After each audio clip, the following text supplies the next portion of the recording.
Good afternoon, everyone. Thank you for coming today. We're here to talk about a trending crime that puts innocent bystanders at risk, impacts consumers who are forced to pay higher prices of goods due to financial losses sustained by businesses, and this is organized retail theft. We chose this location today in Philadelphia metropolitan area because organized retail theft has impacted this area perhaps more than any other region in the Commonwealth. And that's due to the number of retail establishments here, large box stores, high-end retailers, and the traffic at those stores. 1 year ago, the Office of Attorney General launched its Organized Retail Crime Unit, and that was July 1st, 2024, to be exact. I want to share with you what that unit has accomplished, what type of criminal enterprises we are encountering and their behaviors, and what we have planned moving forward. In a year's time, this unit built a network of collaborating partners and resources to combat this highly profitable and potentially dangerous crime. We've built partnerships with law enforcement agencies, community and legislative leaders, and some of the stores and businesses that are often targeted. We will talk about investigative work that has resulted in dozens of arrests and the recovery of millions of dollars in stolen goods, and some example cases from this region. But before I get there, I want to discuss what prompted the formation of our Organized Retail Crime Unit.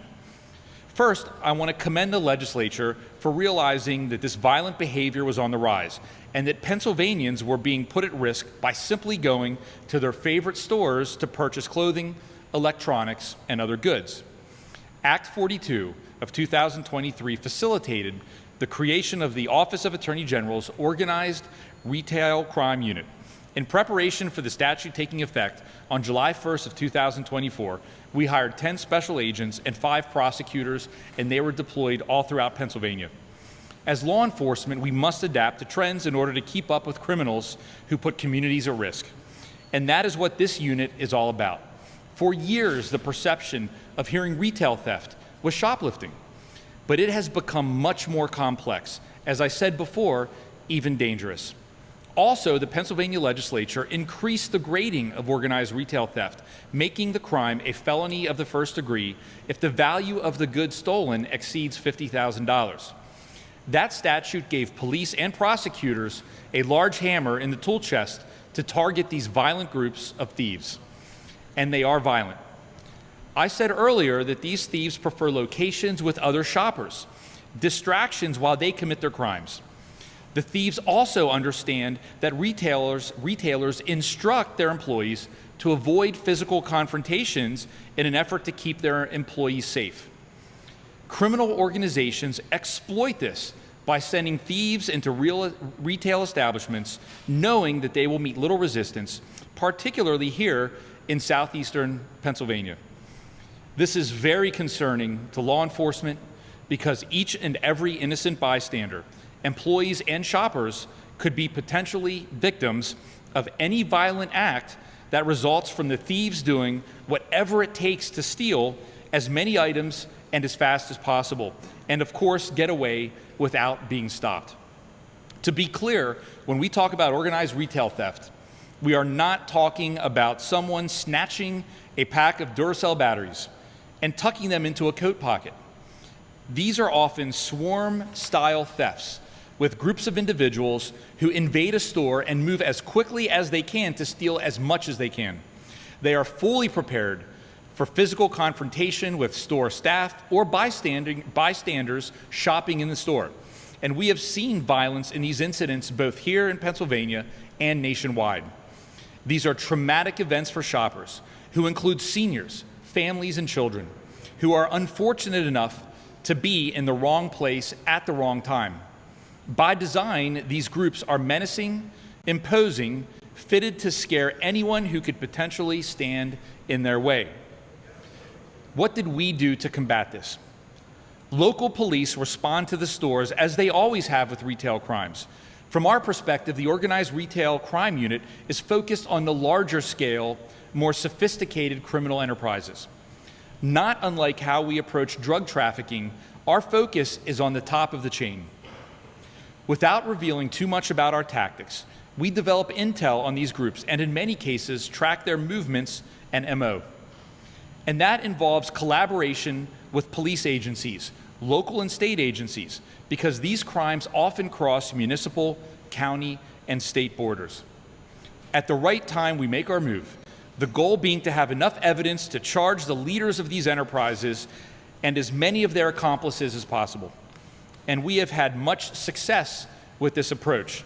We have opened more than 65 investigations of these organized retail crime enterprises. We have charged more than 40 people. We have been able to recover approximately nearly $2 million in stolen goods. Keep in mind that that's just what we recover.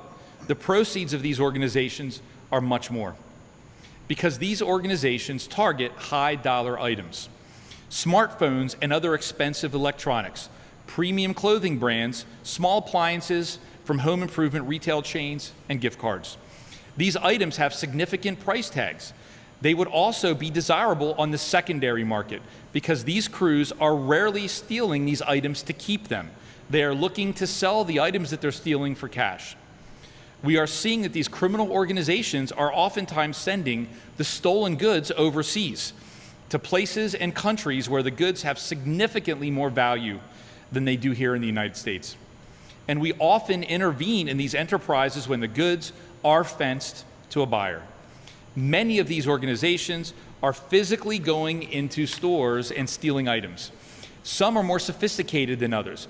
We've seen thieves exploiting store return and exchange policies, altering receipts, manipulating gift card balances, and also identity theft and bank fraud.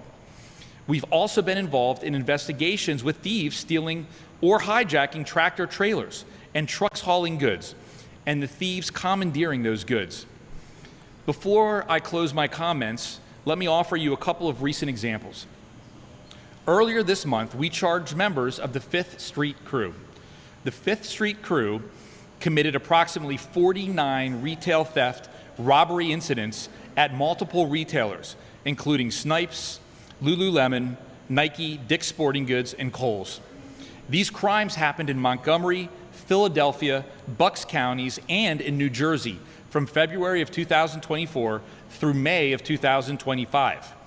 Their MO: a suspect and 3 to 5 other males enter a store. They select the merchandise and they flee the store without paying. In at least one incident, members of the Fifth Street Crew viciously assaulted an employee at a Snipes store in Philadelphia when he attempted to stop the theft. The largest enterprise we have taken down, we titled Operation Philly Flowers. The Philly Flowers operated in and around the southeastern Pennsylvania area. The Office of Attorney General worked with the Pennsylvania State Police and TJX Company's loss prevention officers to identify over 50 members of this organization who were engaging in a theft and fraudulent return scheme at TJ Maxx and home goods stores from July of 2022 through May of 2024. The amount stolen by this organization is over $850,000. And once we get to court with these cases, we are taking advantage of the increased felony gradings, and we have gotten some significant prison sentences as a result. We feel strongly that those sentences are stopping the respective organizations. We also feel that these sentences can have a deterring effect. I said earlier, the shoplifting perception really needs to be erased when it comes to these pack-style swarm thefts. If you participate in this behavior, you will be held accountable. Our network continues to expand. We have multiple investigations with our partners, not only throughout Pennsylvania, but also in New Jersey. And this is very important. I want to give very special thanks to the continued collaboration to the Philadelphia Police Department, the Pennsylvania State Police, Lower Merion Police, Upper Merion Police, the district attorneys throughout Southeast Pennsylvania, and President Beloga and the PA Food Merchants Association, an association which from the start recognized the need for greater protections for retail locations. And every single one of you are truly valued partners. We have several active investigations that I obviously cannot discuss today, but we will keep you informed when we have takedowns and arrests, which we will. Our methods are advancing as well. We're using GPS technology to track stolen goods to the destination where the goods are fenced. and are increasingly using AI translation technology to stop foreign actors from committing these crimes right here in Pennsylvania. And I'm about ready to turn this over to Patrick Schulte, the Chief Deputy Attorney General of our Organized Crime Section. But I just want to say again, I want to thank everyone for covering this today. And it is very important for people to recognize that if our communities aren't safe, literally nothing else matters. And citizens have every right to go shop, to go to a store, and to not have to be in the middle of a violent, organized retail theft. And business owners, retailers, have every right to run their business in a safe manner, not only for their employees, but for themselves and the community around them that rely on their goods to be able to provide things like food and appliances and clothing to their families. We in law enforcement take this very seriously, and we will continue to collaborate like we have every single day to do what we can to bring these perpetrators to justice. So with that being said, Patrick. Okay, thank you. Thank you, General Sunday. And on behalf of the Organized Retail Crime Unit, I thank you for your leadership on this very important issue. When Senator Argyle and the PA legislature sent Act 42 to Governor Shapiro's desk for signature, we had hopes that the Organized Retail Crime Unit would hit the ground running. I'm happy to report that after just 1 year from implementation, the success of the unit has exceeded my wildest expectations. As the General said, we now have 10 special agents and 5 deputy attorneys general dedicated to combating organized retail theft statewide. We have our personnel fanned out in every corner of Pennsylvania and everywhere in between. The agents and attorneys of the unit are specifically trained to tackle these complex cases using our hierarchical approach to these prosecutions by cutting off the supply of stolen goods from the fencing operations that make this crime so profitable. We are excited about our progress, but we recognize that there is much more work to be done. What we have seen since the unit's inception is that the most effective means to build successful organized retail crime cases is to collaborate with our local law enforcement in the communities affected by these criminal organizations. In that vein, we are so thankful that we enjoy such a good working relationship with the Pennsylvania State Police, the district attorneys, and our local law enforcement partners in this initiative. These cases require that law enforcement flood the zone. The criminals are flooding the zone, and we have to match their effort. And we could not do this without the critical assistance of those partners, our law enforcement partners, particularly here in Southeast Pennsylvania. AG Sunday is a firm believer in the collaborative approach to prosecution, and we have found that that mindset is a perfect match to beating back organized retail crime. Now I would like to invite to the podium Sergeant Logan Browse of the Pennsylvania State Police. Thank you, Chief Deputy Schulte, and good afternoon, everyone. On behalf of the Pennsylvania State Police, I would like to congratulate the Organized Retail Crime Unit on a very successful inaugural year. The Pennsylvania State Police proudly partnered with the Organized Retail Crime Unit on one of its first major investigations, and we look forward to our continued teamwork. In that case, an organized retail theft crew manipulated return policies when they exchanged stolen merchandise for credit, resulting in over $850,000 in losses to stores in southeastern Pennsylvania. This investigation emphasizes the need for organized retail crime unit. Theft schemes have become more sophisticated and losses to stores have become greater. We all pay the price, from higher goods to lower paying retail jobs. The Pennsylvania State Police and the Organized Retail Crime Unit stand united in our commitment to justice, the protection of our communities. Together, we will ensure that the organized retail thieves are identified, apprehended, and held accountable. Thank you, and I would like to now introduce Deputy Commissioner Frank Van Horn from the Philadelphia Police Department. Thank you. In January 2024, Mayor Parker, upon taking office, gave the Philadelphia Police Department a charge in the form of one of her executive orders to create a plan to reduce the elevated levels of retail theft in Philadelphia. Police Commissioner Kevin Bethel wasted no time in approving the formation of a retail theft group. Now, that group is comprised of police officers, detectives, supervisors, and people from the district attorney's office, as well as the attorney general now has joined the organized level of that. And we get into our retail partners. All the loss prevention people throughout Philadelphia have joined forces with them. Our initial analysis of this problem in Philadelphia was that a very small percentage of people were committing about 74% of our retail thefts in Philadelphia.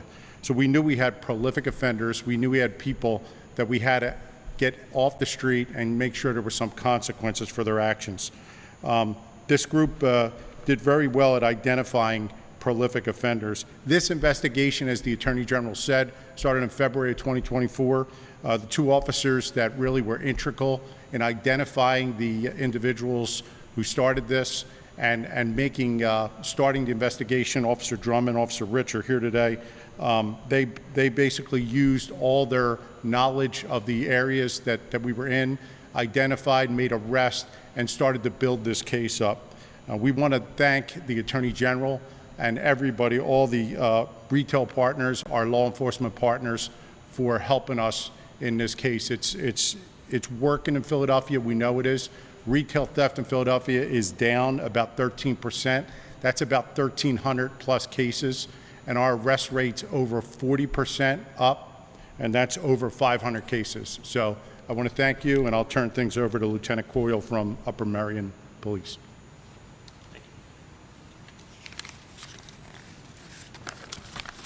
Good afternoon.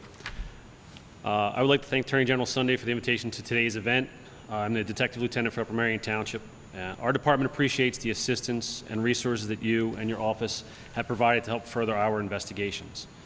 In Upper Merion, we have seen firsthand the negative impact that these organized retail theft groups pose to a community and its residents. When they run from store employees or jump into waiting vehicles and speed off, they put everyday shoppers and members of the public at undue risk or injury. Store employees in the past have been assaulted or injured while trying to apprehend some of these thieves. Upper Merion Township is home to the King of Prussia Mall. With over 450 stores, it's the second largest mall in the country, largest on the East Coast.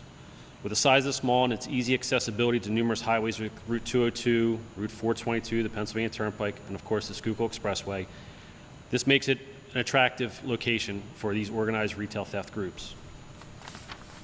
As such, this made a partnership with the Attorney General's Retail Crime Unit an easy decision for us. Our investigators partner with the Attorney General's office, as well as the other agencies here today, to tackle the members of the Fifth Street crew. As the AG mentioned earlier, this group targeted several high-end retail stores in the region, including several locations in King of Prussia. Thankfully, with the ability to share intelligence, resources, and manpower amongst the different law enforcement agencies of this unit, our department was able to successfully identify and arrest several of the suspects. Moving forward, our agency plans to continue our collaborative efforts with the investigators in our county, our region, our state, to make sure we find these thieves and bring them to justice. Thank you. Start with you. See. It is. Alex, it's you. Okay. All right. Save the best for last. Yeah, thank you. My name's Alex Beloga, and I'm president and CEO of the Pennsylvania Food Merchants Association. We are a statewide trade association that advocates for a diverse membership of grocers, convenience stores, manufacturers, wholesalers, distributors, retailers, and service providers across the food and beverage industries. This is really a critical issue to our membership. Somewhere in Pennsylvania, someone is going to one of our stores every day. So this is paramount to the safety of both the customers and the associates and the stores themselves. So it really hits all those angles. And this is really a crucial initiative that's been undertaken to the leadership of the Attorney General Sunday and our law enforcement partners. But it's been 560 days, almost exactly a year and a half, since Governor Shapiro signed Senate Bill 596, legislation sponsored by Senator Dave Argel, updating Pennsylvania's organized retail crime statute and forming a brand new organized retail crime task force within the Office of the State Attorney General. It's been 360 days since that task force came online and began the hard work of taking on criminal organizations operating throughout Pennsylvania and the country. And on behalf of PFMA and the food retailers across the state that we represent and beyond, We could not be more proud of the work that we've done together or more grateful of Attorney General Sunday and the agents working in the ORC office for their dedication and diligence in taking on this responsibility. For a long time, it felt like businesses were fighting a lone and losing battle against criminal organizations who were making a profession out of stealing everything from steak to infant formula with the sole intention of reselling it for profit online or through a fence. Increasingly brazen and prone to violence, these groups have been responsible for millions of dollars in product theft across Pennsylvania. They threaten the livelihoods of small mom-and-pop stores, subject hardworking store staff to violence and abuse, and put families at risk by disrupting this chain of custody for products like over-the-counter medicine and health aids. They exploit and manipulate people with mental health and substance abuse disorders into committing criminal acts, and for far too long took advantage of outdated laws that could not meet the level of sophistication and savvy with which these crimes were being committed. So we want to thank Senator Argel and all our allies in the legislature and across the state government, again, along with Attorney General Sunday, our law enforcement partners, Governor Shapiro, and others for helping us to get to this point in combating this issue. This event does not by any means signal a let-up of our efforts in going after these offenders and these criminal enterprises, but it's an appropriate time and a worthwhile opportunity to take a step back and assess the job that's been done so far and rededicate ourselves to the work that we have ahead. Our members stand with the Attorney General, his team, and law enforcement across the state and beyond who are committed to eradicating this form of criminal activity. Thank you. Thank you very much. So does anyone have any specific questions about this issue? Yes. What types of ranges of punishments would the people who have been caught be facing, whether they be participants or the ringleaders? Well, it depends on what they're charged with. I mean, they could be a corrupt organization. They could be charged, obviously, with regard to organized retail theft as a felony. I mean, depending upon how many counts they have, I mean, these people could potentially be looking at decades in prison, potentially decades in prison. Yep. Some of the items that people are most likely to steal. Do you want to talk about that? Do you want to? I don't know if you want to. Specifics. The Fish Street Crew, which is the one that Philadelphia is involved in, was a lot of clothing, Snipe stores, Lululemon stores where clothing, obviously clothing that's worth a considerable amount of money, is grabbed and taken out of the stores. So there were a lot of stores involved in this. Mostly were clothing items. Include any of the incidents where we've seen semi-trucks with food, like shrimp and things like that, that have been targeted? I don't think it's food for this case, no, but I would have to look it up and talk to you. I don't know of every one you have and what you're talking about. Alec, I'm sorry, I didn't get your last name. What he kind of touched on, exploiting people with substance abuse, mental health, why going after the person who's in the store isn't really going to get you anywhere if that person's being used by someone higher up the ladder. Oh, absolutely. I mean, one of our goals, obviously, we have to punish bad actors. We have to hold people accountable. At the same time, we have to do that with an understanding that there are people that are being used by those higher individuals that are making tons of money off of this. And the people that are being used oftentimes are people that are struggling with severe addictions, people with struggling with different mental health issues, co-occurring diagnoses, all kinds of issues going on. And if we really want to stop this, and I know that all my partners here that are working on this together, we all recognize that if you want to stop the most serious actions, you have to go after the people that are organizing it, the people that are making money off of it, and the people that are exploiting those other individuals to use them to get this done. Same realm of perpetrators, do you see juveniles also being recruited or used in this type of thing, or are most of the participants you've arrested been adults? Well, I will say generally, juveniles certainly are part of this issue across the board. With regard to these specific cases, I would again defer. I don't know if you want to touch on that. Sure. The answer to your question, generally speaking, is yes. We are seeing juveniles on the lower level, committing the thefts that form the basis of these prosecutions. But what our goal is not to punish people, especially our young people who are being recruited by sophisticated criminals. Our goal, as it relates to this, is sometimes using the juveniles as witnesses against people higher up the ladder in the criminal organization. That's really our goal, not to punish young people for the thefts, but using them to cut the head off of the snake in these organizations, which is going after the top. So. Who are these people at the top? Are they involved in other activities? Do they move narcotics? Do they move guns? And they've switched to this? What you can tell us about these folks? I will tell you that the criminals at the top of these organizations have found organized retail theft to be a safer space in which to make their profits than drugs or gun trafficking.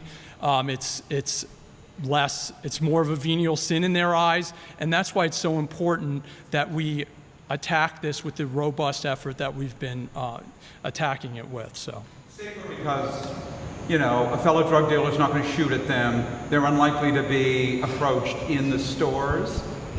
How is it safer? I think the reason that it's safer is because there's more violence associated with drugs and guns than it is as it relates to retail theft. Having said that, we are focused almost unilaterally on prioritizing cases, organized retail theft cases in which violence is deployed. So even though it may be violent in other genres of crime, we are focused singularly on prioritizing these groups that use violence to achieve their ends. So violence in the stores or violence as they swarm or violence? When is the violence deployed? People who work in these stores are constantly getting hurt by these groups. And the reason that we are focused on violence is that we have these innocent people who are just trying to get through their 9-to-5 jobs, and they find themselves being attacked. And the quickest way that we can remediate that situation is by cutting off the head of the snake, as I indicated, and getting these groups that are emphasizing violence to meet their ends. One thing that we have learned over the past year, and that has come to our attention, is there are many foreign actors that are engaged in this activity. Many of our cases involve heads of organizations that are foreign actors, and we're also seeing stolen items being sent overseas. So that's something that we continue to work on, and we are making progress in that realm. Where are foreign actors based? What part of the world? We see, without getting too much into the details of our cases, we have seen Chinese foreign actors. We've seen our neighbors to the north, our neighbors to the south. We've seen foreign actors in Africa. But I don't want to get too much into the details of our cases. But we're essentially seeing foreign actors, on all 7 continents so far. Effort to crack down on the secondary retailers who are selling some of these goods that are suspected to be stolen? We have a lot of those stores in Philadelphia where you don't know where the items came from. Is there any effort to focus on those stores? I mean, our almost entire focus is to break down the fencing operations, and the fencing operations are the ones where someone steals the good, they end up at a pawn shop. What we're seeing more and more is the fencing operations are happening on online marketplaces. So those are really our focus right now in terms of busting up these fencing operations. Our pawn shops, our online marketplaces, we're seeing a lot of the goods end up there, in addition to overseas. Large-scale operations mentioned. How do the incident rates compare out here on the Montgomery County suburb versus the city of Philadelphia? Well, What's the question? I'm not sure. What was the question? I'm sorry. The 5th Street crew and other larger scale operations that you mentioned, how do the incident rates of the large scale retail theft compare out here in the suburbs versus the city? Like, is it more or less? Well, I mean, we have 1.5 million people plus a whole lot of people to pass through every day. So we probably have more incidents that occur in Philadelphia. So, the one-offs, we're trying to handle them as we go. But as we see patterns, as we see prolific offenders, and that's what this group does, we make sure we communicate that amongst the retailers, amongst the prosecutors and amongst ourselves so we can put the cases together and get a warrant and make sure that there's consequences. Just like the Attorney General said, if there's not consequences, it's never going to stop. Are there two groups, Fifth Street Crew and Philly Flowers? Or, Yes. Okay. That's correct. All right. We talk to you for a minute? Would you come back? Yeah. So are you seeing a fall off in retail theft in your stores? Overall, yeah, I think we are seeing that. I mean, we're definitely seeing the numbers from the Attorney General and across the board. We're hearing, I would say we're hearing a lot more confidence from our members that things are, in action, that things are happening, that there's action being taken. We don't have hard numbers at this point because those things are done nationally, but we anticipate that, like you'll see with anything, when the enforcement ramps up, you're going to see more offenses initially, right? And then as the crime drops off, as those people are held accountable. So I think that's what we're starting to see now that this has been in place for a year. So I would anticipate that happens, but we don't have the raw numbers at this point. Have your members increased security? Has it cost them more to put more people in the stores just to try to head this off? They've been increasing security year after year. It's extremely expensive, yes, for sure. This has been a problem for years and has existed for a long time. And across the country, I think last year, the year before, I think it was a $100 billion problem, something in that range. So it's a massive issue. So they've definitely been increasing their security overall year after year. Do you tell your security people not to confront folks who are stealing from you? Not to try to tackle them, not to try to... Do you do that? The stores each have their own policy of how they deal with security, how they deal with training staff, but I'm not aware of anybody that tells their staff to go after a suspect, right, to chase someone or to put themselves in harm's way. In fact, it's the complete opposite. Security people in your store are not armed. They don't carry weapons or do that. I don't know about every single store, but across the Commonwealth, but I'm not aware of anybody that's armed. Quick, so you mentioned Act 42, Senator Arnold's legislation. One of the common arguments against increased grading for crimes is that it doesn't have an effect and it just punishes people unnecessarily. As the state's top prosecutor, is there any validity to that, or is this an example of those that increased grading working? This is an example of where that works. I understand, I mean, as a former district attorney, and I served on the Sentencing Commission for many years, I understand how important it is that we in law enforcement are thoughtful about the way we approach accountability. And there's a lot of people in different circumstances whose cases require diversion. There are people whose cases require mental health treatment or substance abuse treatment. And at the same time, there are people whose cases require them to be prosecuted and incarcerated based on their actions. And this is an example where I believe that that is the case, especially with individuals that are taking advantage of people that we discussed earlier and using them, putting them in harm's way even, to steal things so that they can enrich themselves. So that's my answer on that. And thank you everyone for coming out. Thank you for covering it. And I hope everybody has a wonderful, cool, refreshing day. All right, awesome.